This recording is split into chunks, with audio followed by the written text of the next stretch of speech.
I just want to say there's an incredibly wonderful score analysis that was done by a frequent visitor on the show and a very good friend, the best friend of Miss Tiffany Kostansky, who's on the show right now, Courtney Custodio, over at Welcome to District 12, and I believe it's linked in our promo.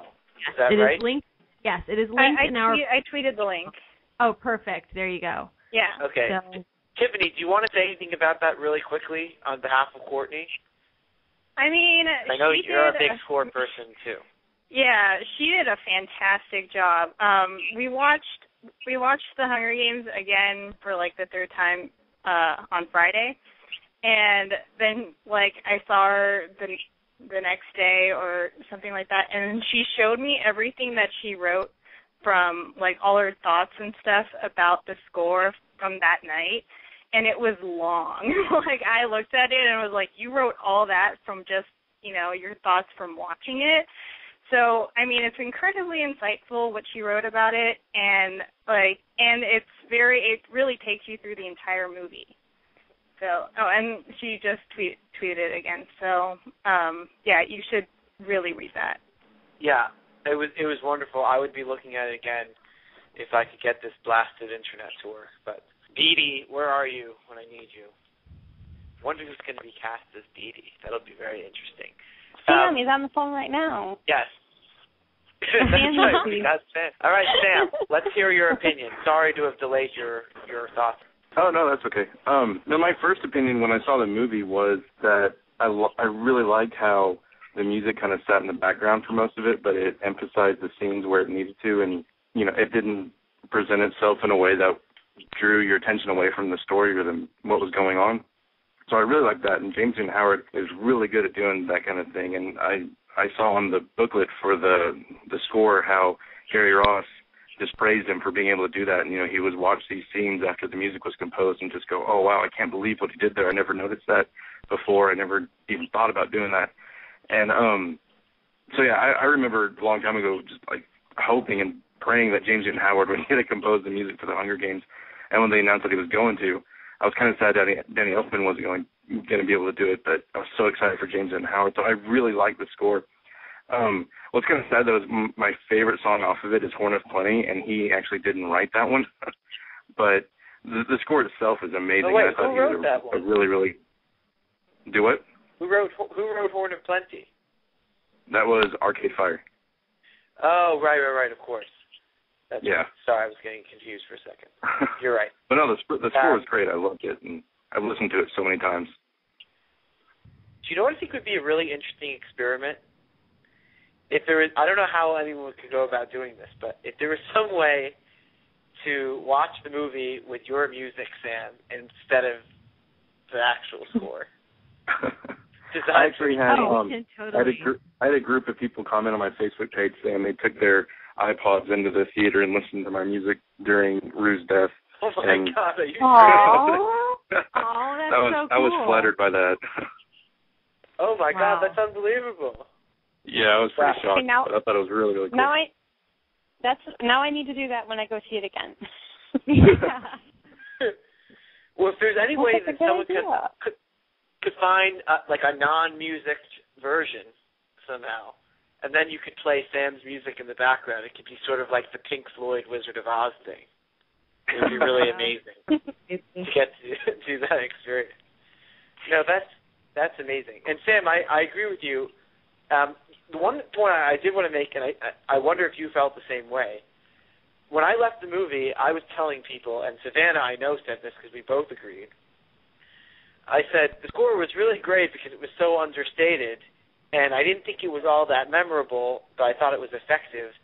Then I got the score when it came out that Monday on the 26th, and I realized, wait a second, it really was a lot more active and pronounced than I realized. And then upon seeing the movie after that, I realized that it actually had a very prominent role, I thought, in the film, especially in certain key moments. Did you get that feeling at all, Sam, or anyone else feel that way too? Yeah, I definitely did. I was kind of the same way when I saw the movie, then I came back and listened to the score when it came out and kind of got the feeling for it and listened to it over and over again, being able to recognize consistency in the themes and things like that. And then I went back and watched the movie again, and it sticks out a lot more the second time you watch it and you're actually listening for it. But, no, it was really cool. Yeah, I guess we'll get an opinion from everyone, but we did want to go to Erin, right, from Canada. Horn of Plenty was my favorite off of the whole soundtrack, I think. It was the most memorable music to me out of the movie. And we are still, I think, kind of trying to figure out what the lyrics to Horn of Plenty are. The only lyrics that I can actually make out are Horn of Plenty. Like, I know for sure that they're saying Horn of Plenty, but it's so hard to hear what they're saying. So hopefully we'll get some info about the lyrics soon, because I'm curious. I've seen a few attempts at the lyrics floating around Tumblr, but I don't know how accurate they are. I sort of compared them to the song, and it didn't really seem to match for me, but I don't know. Has anyone else heard anything about the lyrics, or do you think you know what they're saying? Does someone here have, like, super hearing abilities? I've seen the ones on Tumblr. They looked pretty close to me. I mean, they were kind of close. I don't know. I listened to it again, and to me it didn't sound like it at all, except for the Horn of Plenty part. So I don't know. Or our Horn of Plenty overflows. That could have been it, but I don't know. It's difficult to tell. We need a sing-along version for the DVD with the words at the bottom. Yes. What I think would be funny is if someone could come up with lyrics that were really amusing that sounded pretty close to what you're hearing. Has anyone done that yet? Like, no, we're not. No, 20, but that's probably coming. Like Corn of 20 or something like that. Instead of overflows, could be like Grover throws or something.